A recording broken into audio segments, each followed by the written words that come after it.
Bismillahirrahmanirrahim. Assalamualaikum warahmatullahi wabarakatuh. Innal hamdalillah nahmaduhu wa nasta'inuhu wa nastaghfiruh wa na'udzu billahi min syururi anfusina wa min sayyiati a'malina. Man yahdihillahu fala mudhillalah wa man yudlil fala hadiyalah.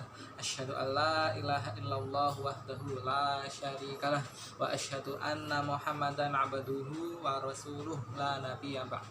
Rabbi shrah li sadri wa yassir li amri wahlul 'uqdatam min lisani yafqahu qawli. Wa sallallahu ala sayyidina Muhammad wa ala alihi wa sahbihi wasallam. Kaifa haluk? Ya. Bi khairin walhamdulillah. Alhamdulillah anak-anakku, kita selalu mengucapkan puji syukur kita kepada Allah Subhanahu wa taala yang sampai hari ini alhamdulillah anak-anakku masih diberikan kesempatan untuk tetap bisa mengikuti kisah dari Ustadz Rizky. Insya Allah selama beberapa menit ke depan anak-anakku akan belajar bersama Ustadz Rizky. Dan tidak lupa kita berikan salawat kita kepada Nabi kita, suri tauladan kita, uswatun hasanah, yaitu Nabi Muhammad Sallallahu Alaihi Wasallam. Baik, sebelum kita mulai kisah pada kesempatan kali ini, marilah kita buka dulu dengan membaca bacaan basmalah bersama-sama. Bismillahirrahmanirrahim. Alhamdulillah. Baik, sekarang diperbaiki dulu sikap duduknya, duduk tegak, ya, badan ditegakkan, fokus, konsentrasi, mata melihat ke Ustadz, ya. Baik, kalau sudah siap, adab yang pertama sebelum thalabul ilmi, sebelum mencari ilmu adalah membersihkan hati kita. Kita bersihkan hati kita dengan istighfar 3 kali. Astaghfirullah wa atubu ilaih. Astaghfirullah wa atubu ilaih. Astaghfirullah wa atubu ilaih. Selanjutnya kita berikan sholawat kita kepada Nabi Muhammad Sallallahu Alaihi Wasallam. Siapa yang mau dapat pahala banyak? Siapa yang ingin masuk surga? Nah, kalau anak-anakku ingin mendapatkan pahala yang banyak, ingin masuk surga, ingin dimintai oleh Nabi Muhammad Sallallahu Alaihi Wasallam, maka kita ucapkan sholawat dulu sebelum belajar. Bersama-sama Ustadz kita ucapkan sholawat Nabi. Allahumma sholli ala Muhammad wa ala ali Muhammad kama shollaita ala Ibrahim wa ala ali Ibrahim innaka hamidum majid wa barik ala Muhammad wa ala ali Muhammad kama barakta ala Ibrahim wa ala ali Ibrahim innaka hamidum majid. Alhamdulillah. Baik, sebelum kita memasuki kisah pada kesempatan kali ini, Ustadz ingin tahu dulu tentang kisah sebelumnya. Sebelumnya Ustadz sudah menyampaikan kisah tentang Nabi Musa yang dihanyutkan di sungai, lalu akhirnya kembali ke pangkuan ibunda kandung Nabi Musa. Nah, kisah kita sampai di situ ya, diingat-ingat lagi. Nah, siapa kemarin yang menyelamatkan Nabi Musa ketika hanyut di sungai? Masih ingat? Ya, yang menyelamatkan adalah dayang-dayangnya. Maksud Ustadz adalah siapa ratu yang menyelamatkan Nabi Musa waktu masih bayi yang dihanyutkan di sungai? Jawabannya adalah Ratu Asia. Baik, siapakah suaminya Ratu Asia? Nah, jawabannya adalah Raja Fir'aun. Jadi Fir'aun gitu saja. Fir'aun itu gelar raja-raja ya. Nah, gelar raja-raja yang ada di Mesir disebut dengan Fir'aun. Kalau dalam bahasa Indonesia padanan kata yang mungkin sama, misalkan seperti sultan. Sultan itu gelar raja-raja, apalagi ya yang punya gelar. Misalkan ustadz ya, ustadz itu adalah artinya guru ya, seperti itu. Jadi Fir'aun itu adalah gelar raja-raja yang ada di Mesir, karena raja-raja yang ada di Mesir itu banyak. Sebelum Nabi Musa ada Nabi Yusuf, waktu itu rajanya adalah Amunhatep III dan Akhnatun I, itu namanya. Tapi gelar rajanya tetap saja Fir'aun. Jadi Fir'aun di Mesir itu adalah gelar raja-raja, nama rajanya ada banyak. Nah, seperti itu ya. Nah, kalau di Al-Quran memang disampaikan Fir'aun begitu. Jadi kita akan menggunakan istilah Fir'aun. Nah, kita kembali ke Nabi Musa. Waktu itu Nabi Musa sudah dikembalikan kepada ibu kandungnya, tapi Ratu Asia tidak tahu.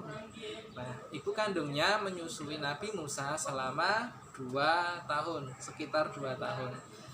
Setelah Nabi Musa disusui oleh ibu kandungnya selama 2 tahun, maka bayi Nabi Musa dikembalikan ke Ratu Asia karena sudah besar.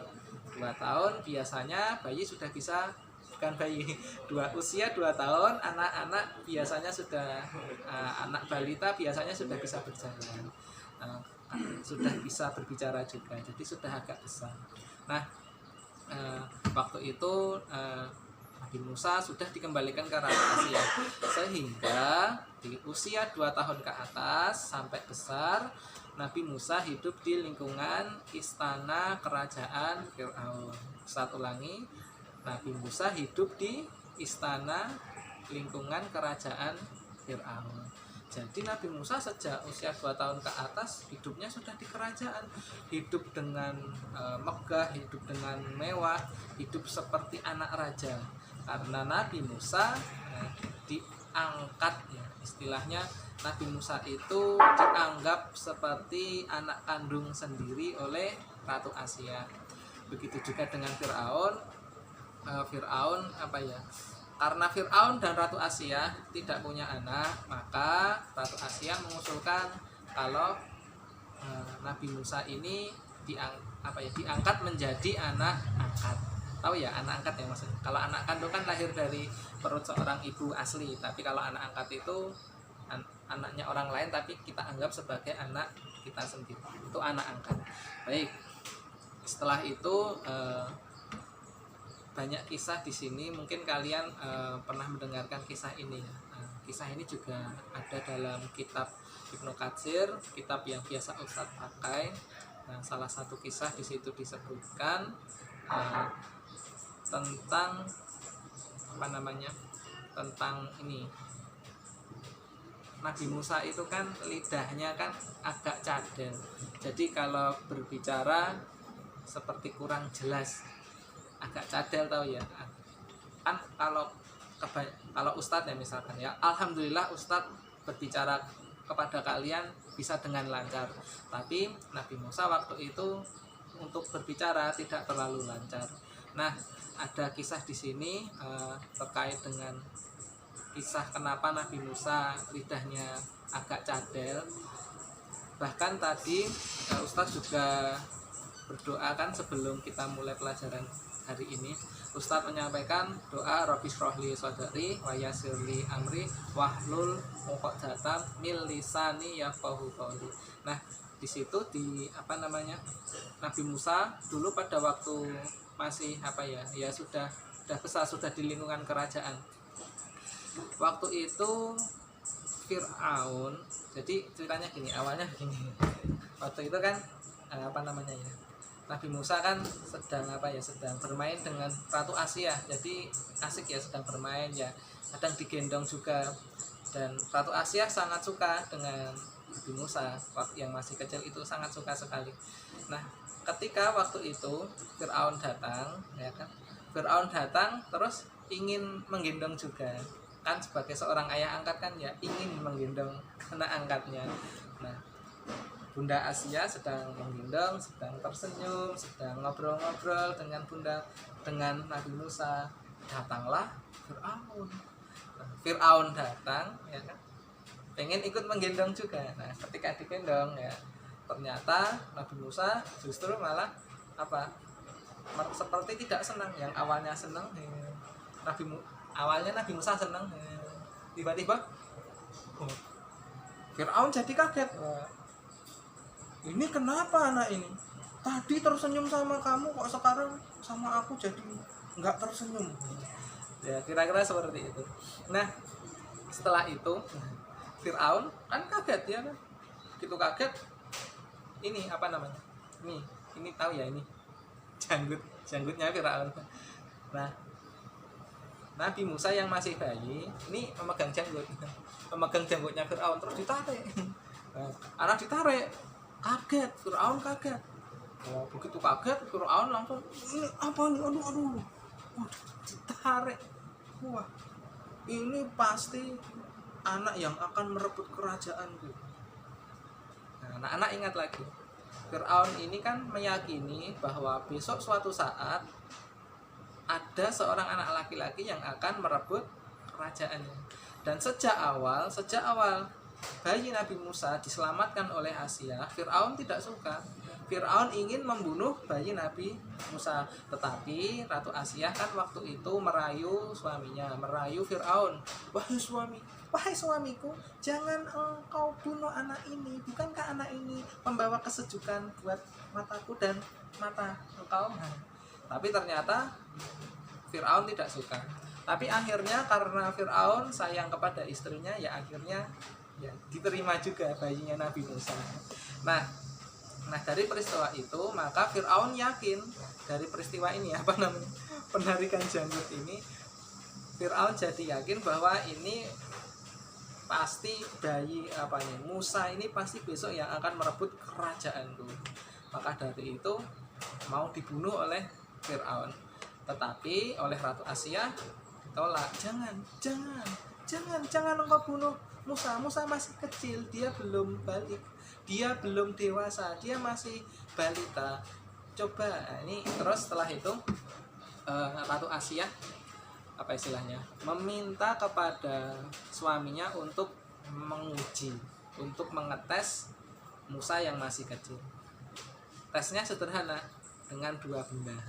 Jadi Nabi Musa ditaruh di lantai, diletakkan di lantai. Setelah itu di lantai itu ada 2 pilihan.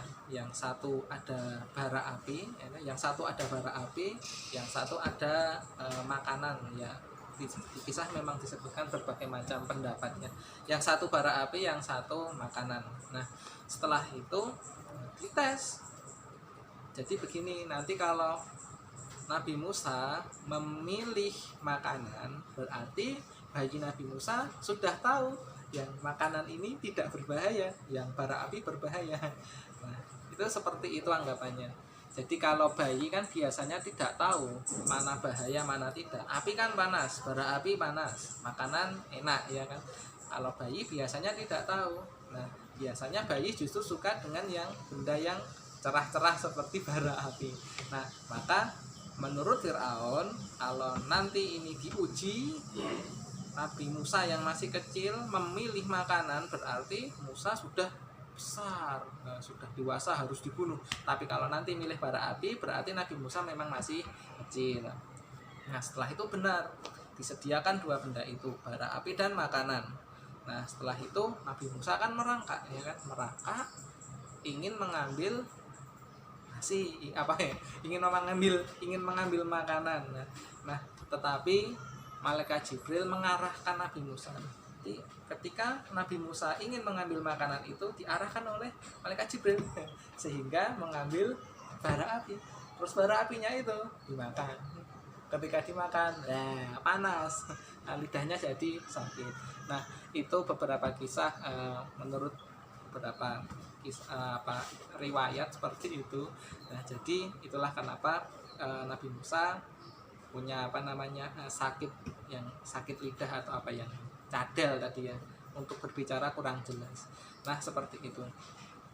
Baik, Selanjutnya adalah Nabi Musa. Setelah kejadian itu, Nabi Musa akhirnya dipercaya oleh Fir'aun, dipercaya oleh ayah angkatnya sendiri, sehingga Fir'aun tidak khawatir dengan Nabi Musa karena Nabi Musa memang benar-benar bayi yang normal. Nah, setelah itu Nabi Musa semakin lama semakin tumbuh, semakin dewasa. Semakin dewasa akhirnya menjadi seorang remaja yang kuat, remaja yang tangguh, menjadi orang yang orang yang kekar, orang yang kuat banget pokoknya. Kalau sekarang ya sudah, wah keren sekali, sudah kuat sekali. Tapi anak-anakku harus paham bahwa usia pada zaman dahulu dengan zaman hari ini itu berbeda. Rata-rata usia harapan hidup, rata-rata usia manusia hari ini kan biasanya kan 60, 70, ya kadang 50, ya nggak mesti, tapi usia-usia itu kan biasanya sudah meninggal. Tetapi kalau pada zaman dahulu berbeda, usianya jauh lebih panjang. Coba diingat, Nabi Adam usianya berapa? 1000 tahun, ya kan? Terus apalagi Nabi Nuh usianya berapa? 960 tahun. Jadi sangat panjang sekali. Bahkan nabi-nabi pada zaman dulu usianya bisa 100-200 tahun panjang gitu. Begitu juga Nabi Musa. Nah, waktu itu Nabi Musa kurang lebih usianya sudah 40 tahunan, dan 40 tahunan di masa itu ya masih muda. Ya, berbeda dengan hari ini. Kalau hari ini biasanya usia 40 tahun ke atas sudah sudah tidak seperti jarang ada orang yang sekuat usia pada zaman itu. Nah, di usia 40 tahunan itu Nabi Musa masih muda, masih kuat ya. Suatu hari Nabi Musa bertemu dengan sekelompok orang.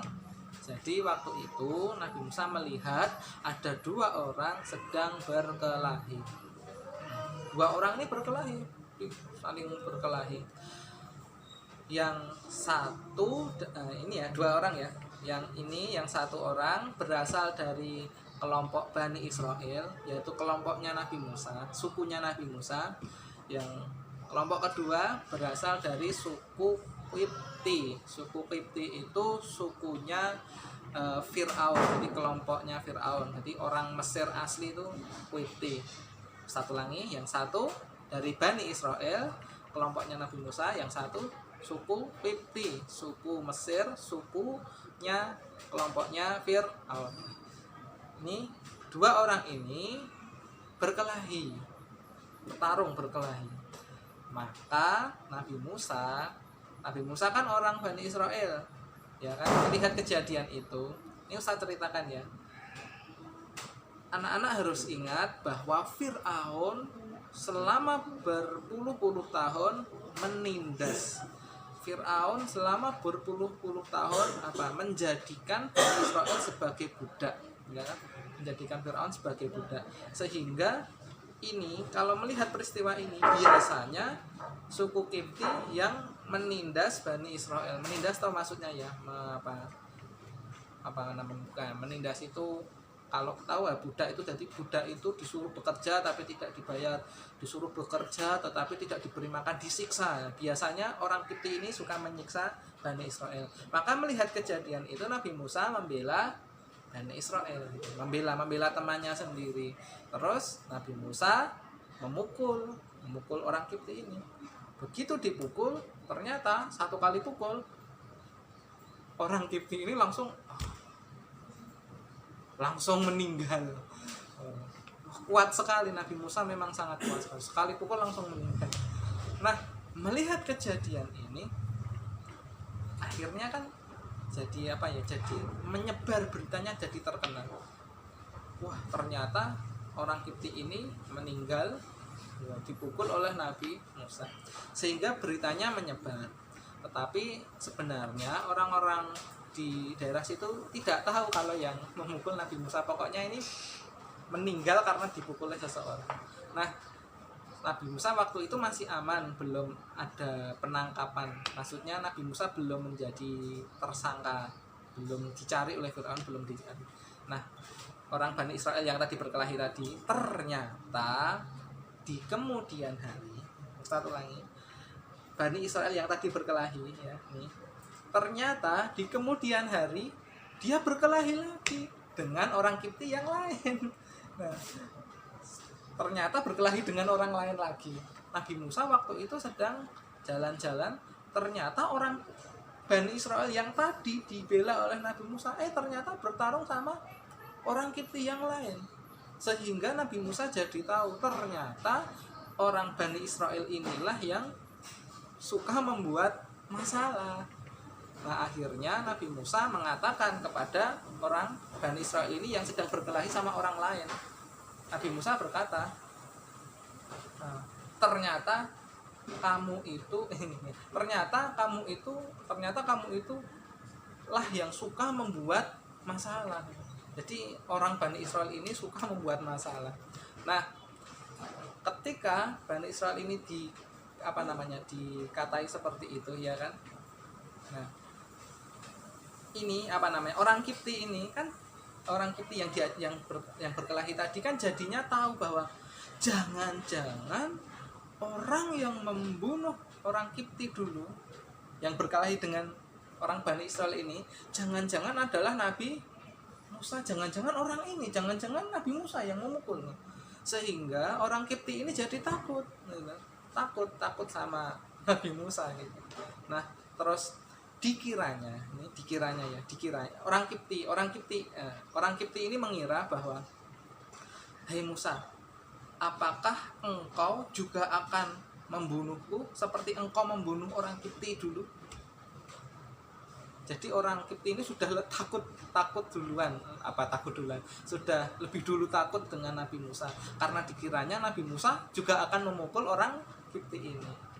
Nah, dari peristiwa itu akhirnya Nabi Musa terus sadar ternyata Bani Israel ini suka membuat masalah. Yang orang Kipti ini akhirnya tahu bahwa yang memukul orang Kipti adalah Nabi Musa. Sehingga dari peristiwa ini beritanya menyebar bahwa Nabi Musa ternyata yang memukul sampai membuat orang meninggal dari kaum Kipti. Nah, setelah itu beritanya menyebar sampailah di telinganya Fir'aun. Beritanya sampai di telinga Fir'aun.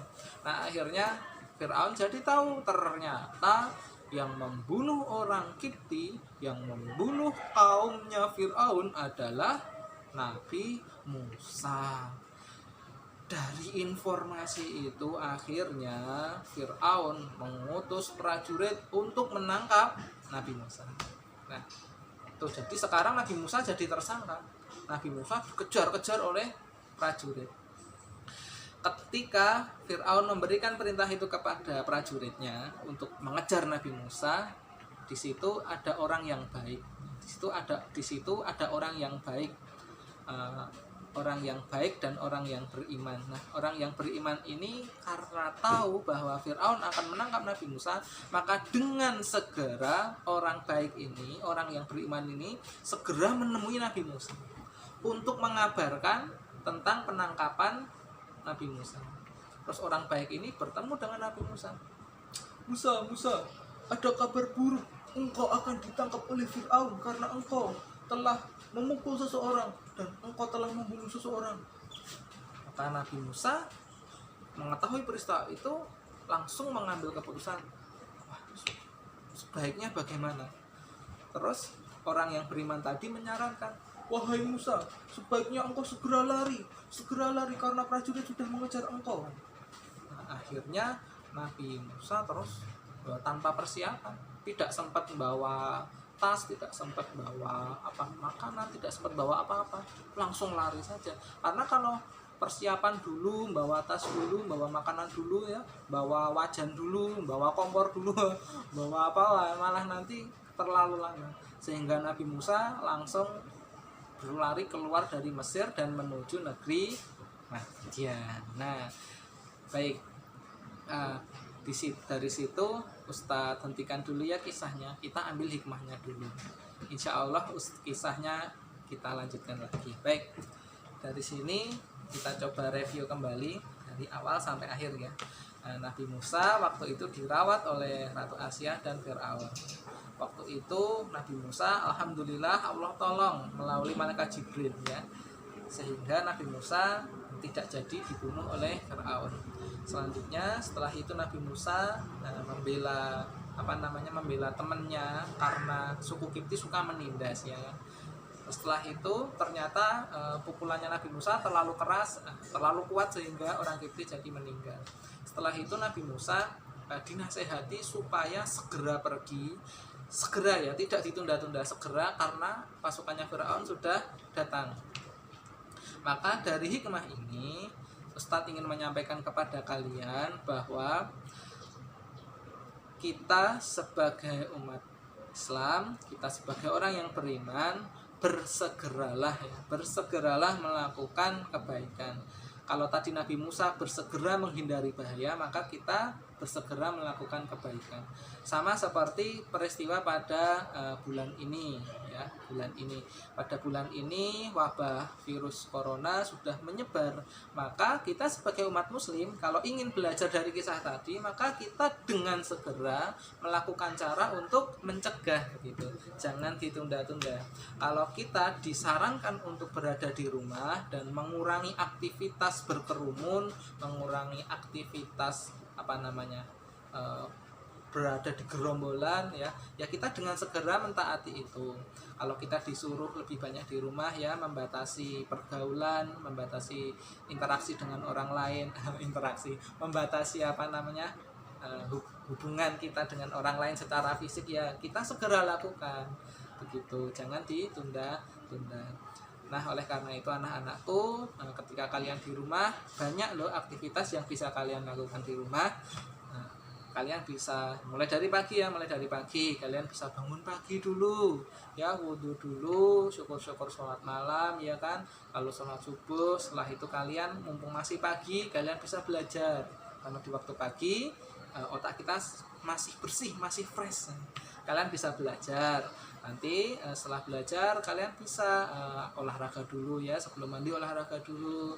Setelah olahraga kalian bisa mandi, lalu bisa sholat duha dulu sebelum belajar kembali kan di jam 8 sampai duhur kan kalian ada waktu belajar online ya kan, belajar dengan media online. Maka dari itu kalian harus persiapan.